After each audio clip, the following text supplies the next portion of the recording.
Sir Khillare, आम्ही ना त्या श्याम गल्लीमध्ये आहोत. तुम्ही कुठे आहात? मी पण त्याच गल्लीत थांबलोय. हा, तुम्ही निघून या, लवकर निघून या. तिकडे आहेत का? आलो आलो. सरांनी आपल्या श्याम गल्ली तिथं बोलवले. चल चल चल चल.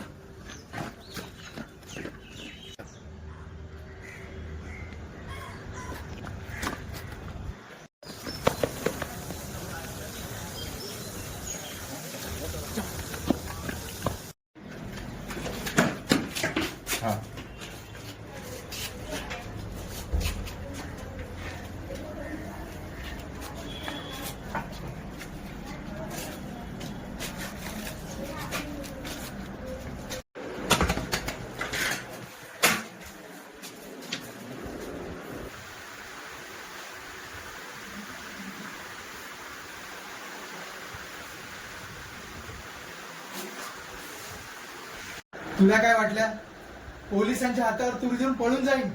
पण एक लक्षात ठेव, मुंबई पोलिसांना हातावर कोणी तुरी नाही देऊ शकत. शेवटी सापडलास ना. चला घ्या याला आता. आवाज आहे. तुला सख्या भावासारखं प्रेम दिलं तुला त्यांनी, आणि तू त्याला धोका दिला. का रे? तुला काय वाटलं पोलीस खातं म्हणजे काय लहान मुलांचा खेळ आहे काय? हे बघ, तू कितीतरी शहाणपणा केलास ना, तू आमच्या हातातून सुटणार नाही. कळलंस?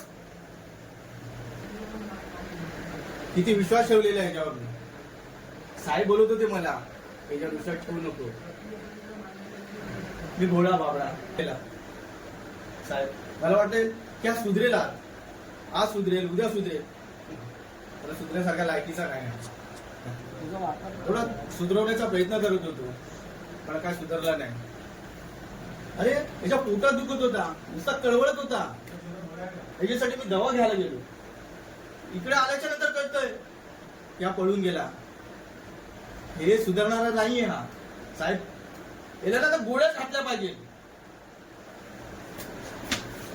तुला त्याने मी कधीच मारला असता, पण तू माझ्या ना कॉन्स्टेबलचा मित्र आहेस म्हणून मी तुला सोडतो.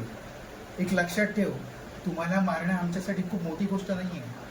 पण एक लक्षात ठेव की ह्या ज्या वाईट गोष्टी आहेत त्या जर तुम्ही सोडल्या तर तुम्हाला आम्ही तुमची सजा कमी करू शकतो. मित्रा, मी काय तुझे एन्काउंटर करण्यासाठी नाही आलो.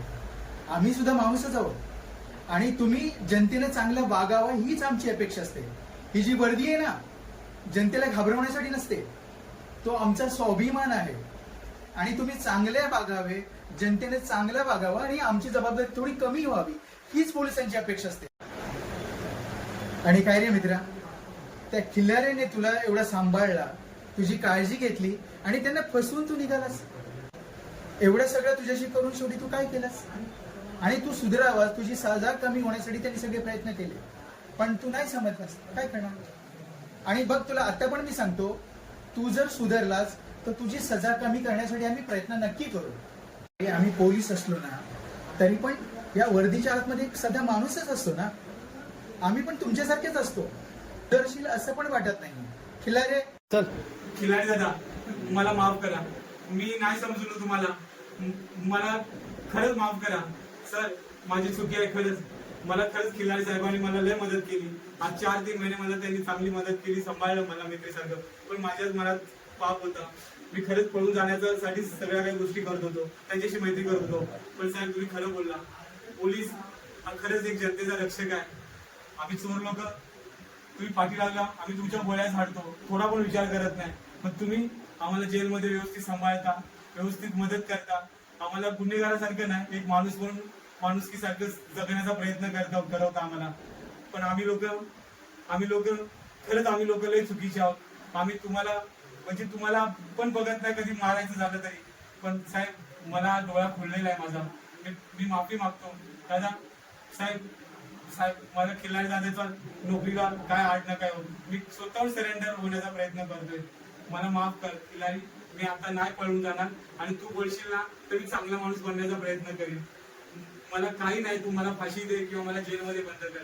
पण मी एवढंच सांगेन, मला या पोलिसांबद्दल राग असायचा, पण मी जन्मचा चोर आहे, त्यामुळे मला नाही समजायचं, मला चांगलपणा करायचं.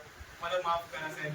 मी स्वखुशीने तुमच्या बरोबर येण्याचा प्रयत्न करतोय, आणि या टाइमला मी नाही कुठे जाणार. साहेब, मला नाही सुधारलो तरी पण मला एवढंच माफ करा साहेब. मला फक्त तुम्ही माफ करा.